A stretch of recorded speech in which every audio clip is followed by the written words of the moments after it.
While patients are calling for ambulances thousands of times every year for what are generally considered non-emergencies, our community watchdog has learned accused criminals are taking things a step further, abusing the ambulance service altogether. Yeah, the head of the Washington County EMS told Nate Morabito in moments after some inmates are released from jail, they are using EMS as a taxi service, and we're the ones left paying the fare.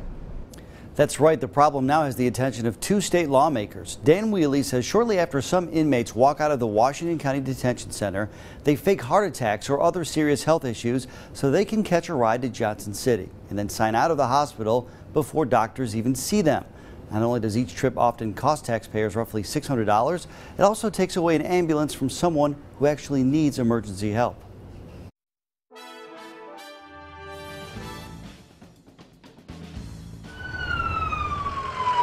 We already know TennCare patients are costing taxpayers more than $80 million a year for non-emergency trips to the ER. Our investigation also found an additional $1 million annual cost in Sullivan and Washington counties for non-emergency ambulance trips to the ER. Now we can add even more money to that growing taxpayer bill. And that's a total abuse of the system. EMS Chief Dan Wheeley says that abuse starts here at the Washington County Detention Center. After some inmates walk out of the Jonesboro jail, we're really in a difficult position to tell people, no, you can't go to the hospital. He says 911 occasionally receives a call for emergency help. They don't have a way back to Johnson City.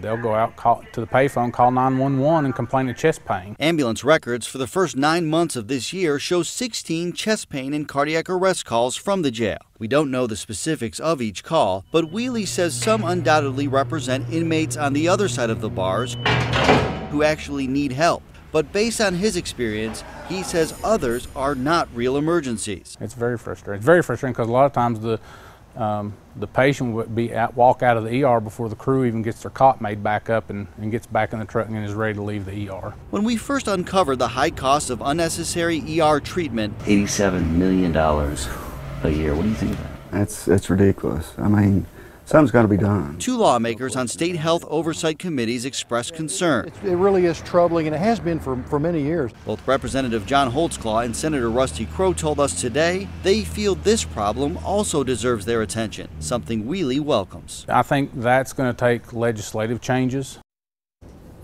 There's no simple solution here, but Wheeley hopes lawmakers can strike some kind of balance between more legal protection for ambulance providers and possible criminal action for those who abuse the system.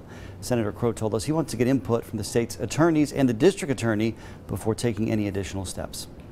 Nate, thank you. We mentioned the cost per ambulance ride. Wheeley says when EMS transports someone who does not have insurance, they have to write off that cost.